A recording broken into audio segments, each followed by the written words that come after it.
देखो कौन सी प्रॉब्लम है, exercise NCERT 3.1 pair of linear equation two variable का 5th क्वेश्चन है। ठीक है, 5th क्वेश्चन क्या कह रहा है आपसे, कह रहा है half the perimeter of the rectangular garden whose length is 4 metre more than its width is 36 metre, find the dimension of the garden. ये प्रॉब्लम है pair of linear equation two variable की। बच्चा है, बच्चे का नेम है सिद्धार्थ जी। सिद्धार्थ जी चलो आपको समझाते हैं ये वाला क्वेश्चन। ठीक है सर, चलिए देखो बहुत सिंपल सा क्वेश्चन है ये। इसमें क्या कहा है, हो सकता है परेशानी में आ रहा हो। एक्सरसाइज 3.1 का कौन सा क्वेश्चन है, 5th क्वेश्चन है। क्या कह रहा है क्वेश्चन कह रहा है हमसे half the perimeter of a rectangular garden whose length is 4 metre more than its width is 36 metre, find the dimension of the garden. Okay, देखो सबसे पहले उसने क्या बोला, half the perimeter of the rectangular. सबसे पहले आप मानिए let the length of a rectangular garden, इसकी सबसे पहले लेंथ मान लेते हैं। क्या मानी हमने, be x and width be y, ये कंडीशन मानी हमने। अब क्या करेंगे हम इसके अंदर, बताओ अब क्या करें। अब सीधा हम क्या करेंगे, हमें एक चीज पता है कि पेरीमीटर ऑफ रेक्टेंगल जो होता है, हम रेक्टेंगुलर फॉर्म में या रेक्टेंगल जो होता है वो होता है 2 bracket of l plus b. L क्या हमने माना यहाँ पे एक्स, बी क्या माना हमने यहाँ पे, विड्थ क्या माना हमने वाई। उसने कहा हाफ ऑफ द पेरीमीटर है ये, इज इक्वल टू 36 दिया हुआ है। लॉजिक समझ में आया, half of the perimeter is equals to 36। Question में 2 से 2 काटो, वैल्यू बन गई x plus y is equals to 36। इसे आप फर्स्ट इक्वेशन मान लो। इतना समझ में आया, चलें आगे। अब देखो आगे क्या बोलना चाह रहा है, आगे कह रहा है हुज लेंथ हमने क्या मानी थी x, whose length is equals to 4 more than its width, है ना।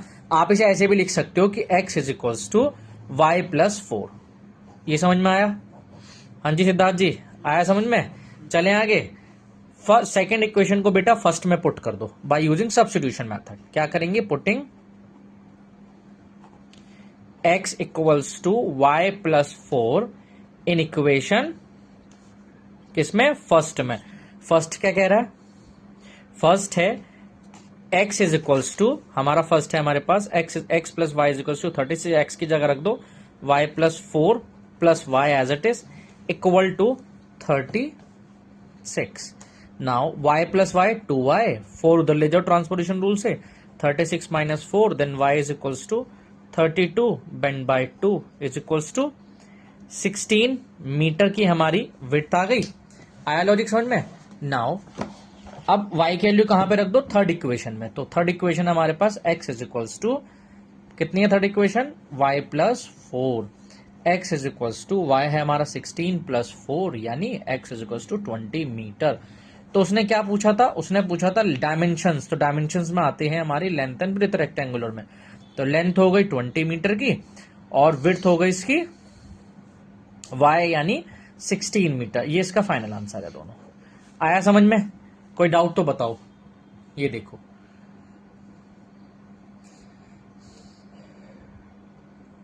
और मेरे YouTube सब्सक्राइबर भी से नोट कर सकते हैं क्वेश्चंस को। थैंक यू सो मच बच्चों। स्टार्ट करते हैं। देखो एनसीईआरटी जो हमारा है, एनसीईआरटी का pair of linear equation two variable का क्वेश्चन है, एक्सरसाइज 3.1 का फर्स्ट पार्ट। ये बच्चे की प्रॉब्लम है, क्या प्रॉब्लम है जरा पढ़ के एक बार बता देते हैं। कह रहा है 10 students of class 10th took part in mathematics quiz. ठीक है, if the numbers of girls is 4 more than the number of boys, find the number of boys and girls who took part in the quiz. ठीक है जी, देखो ये question सही है, आसान question है नो डाउट। इसमें कंडीशन जो दी है गर्ल्स और बॉयज की वैल्यूज पे निकालने हैं आप। तो चलो स्टार्ट करते हैं। देखो पहले सबसे पहले एक चीज आप सभी से रिक्वेस्ट करूंगा, do me a favour, channel को लाइक शेयर एंड सब्सक्राइब जरूर करें। ठीक है, और इस बच्चे की प्रॉब्लम है मिस्टर सिद्धार्थ की, तो सिद्धार्थ ने मेरी प्रॉब्लम ला के दी है। तो चलो देखते हैं सिद्धार्थ कैसे सॉल्व होगी। नाउ 10 स्टूडेंट्स, तो सबसे पहले आप क्या मानेंगे, लेट दी नंबर ऑफ, हाँ जी बेटा, नंबर ऑफ गर्ल्स, क्या माना हमने, be x, and number of boys be y. ठीक है जी, चले आगे।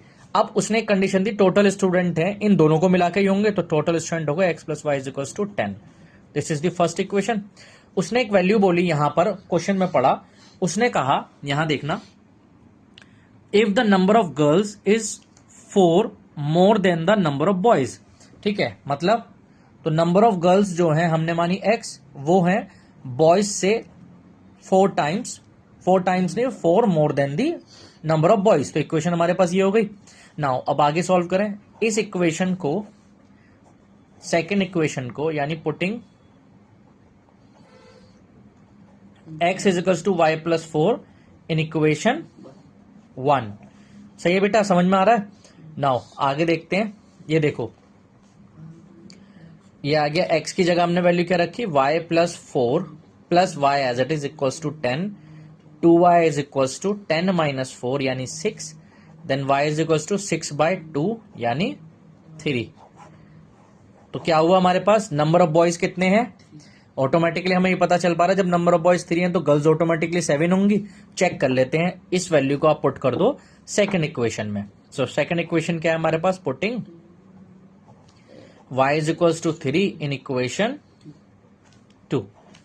तो नंबर ऑफ गर्ल्स पता चल जाएंगी हमें, 3 प्लस 4 यानी इक्वल्स टू 7। तो नंबर ऑफ गर्ल्स कितनी आ गई, नंबर ऑफ बॉयज हमारे पास 3 है और नंबर ऑफ गर्ल्स हमारे पास 7 है। आया लॉजिक समझ में, यही वो हमसे पूछ रहा था।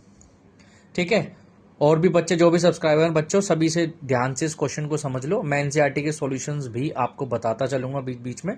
ठीक है, और बच्चों की जो भी प्रॉब्लम्स होंगी वो भी प्रॉब्लम्स मैं यहाँ पर अपने वीडियोस को अपलोड करा करूंगा, तो आप उन प्रॉब्लम्स को भी देख सकते हैं। चलिए, थैंक यू सो मच बच्चों। नेक्स्ट डाउट है एक्सरसाइज 3.2 का थर्ड का फिफ्थ पार्ट। फिफ्थ है हमारा, a fraction becomes 9/11 if 2 is added to both the numerator and denominator. If 3 is added to both the numerator and denominator, it's become 5/6. Find the fraction. ठीक है, ये problems है सिद्धार्थ की। आगे चलते हैं सिद्धार्थ, देखो ये सिंपल क्वेश्चन कैसे सॉल्व होगा, बट चैनल को शेयर, लाइक एंड सब्सक्राइब करना मत भूलोगा सभी। ठीक है, आपसे भी कह रहा हूं, कर दीजिएगा। ठीक है, चलिए सर आगे चलते हैं। नाउ क्या कहना चाह रहा है, तो सबसे पहले वही आप मान लीजिए, लेट दी फर्स्ट नंबर, क्या मानेंगे, first number be x and second number be y. ठीक है, तो फ्रैक्शन क्या होगा हमारे पास, फ्रैक्शन बताइए जल्दी। फ्रैक्शन होता है first number divided by second number.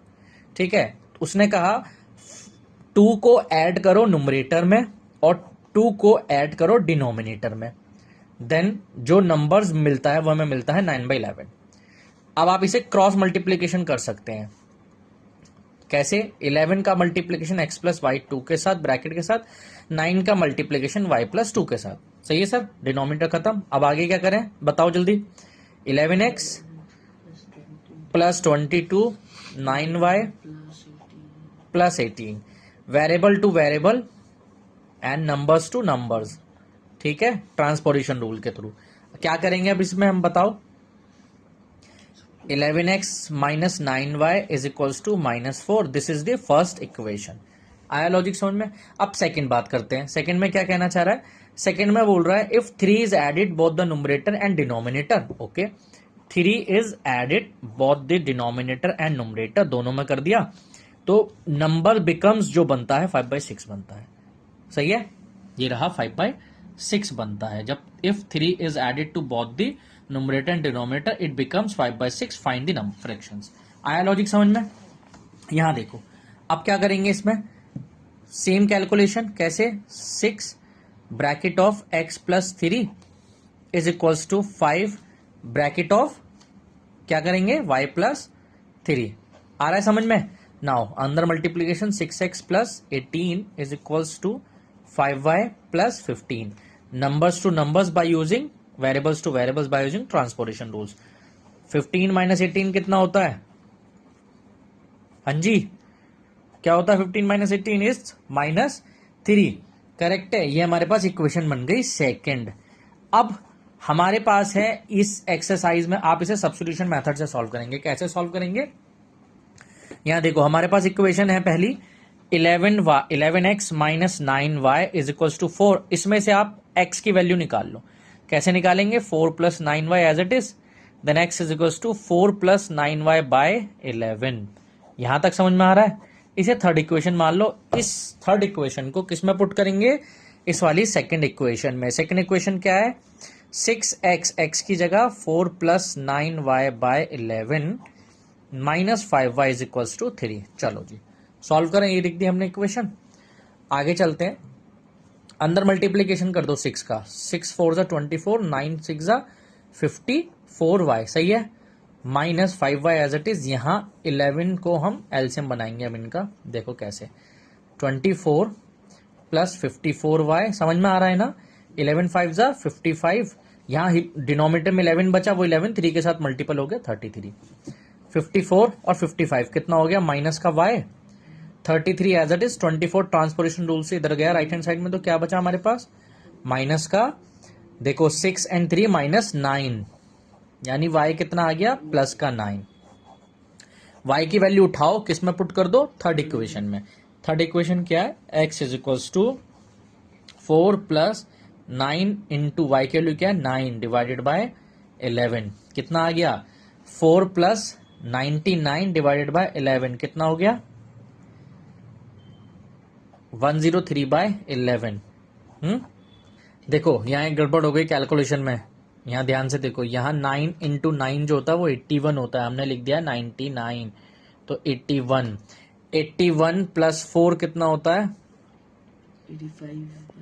चलो इस क्वेश्चन में छोटी सी मिस्टेक हमने कर दी थी। क्या? यहाँ ध्यान से देखो जरा, यहाँ पे हमने -4 नहीं लिखा, तो -4 यहाँ लिखो, ठीक है। इस वैल्यूज को जब आप सॉल्व करोगे यहाँ पर भी, तो यहाँ पर भी -4 की वजह से वैल्यू सॉल्व होगी। अब वैल्यू सॉल्व होगी तो देखो क्या आएगा आंसर, सीधा सीधा पता चल रहा है नाउ। तो अब जब इसमें चेंज करेंगे, माइनस से मल्टीपल करेंगे, माइनस का 24 माइनस, यहाँ भी -3 था, -3 ये -33 हो गया जब 11 इधर गया एलसीएम लेके, तो ये आ गया -33 और ये प्लस का 24। जब इसे सॉल्व करेंगे तो ये ऑटोमेटिकली प्लस का 9 ही आएगा, ये हमारी वैल्यू करेक्ट है। अब यहाँ पे हम वैल्यू रखेंगे -4 प्लस 9 इंटू 9 होगा था 81, यहाँ माइनस। नाउ जब आप इसे सॉल्व करेंगे आगे तो ये आएगा प्लस का 77 डिवाइडेड बाय 11, यानी x की वैल्यू आ गई 7। तो जो हमारे पास फ्रैक्शन आया, फ्रैक्शन क्या आया हमारे पास? वो है x अपॉन वाई, यानी x की वैल्यू है 7 और y की वैल्यू है 9, तो ये हमारा फ्रैक्शन आया। ठीक है, नोट कर लो आप इसे एक बार।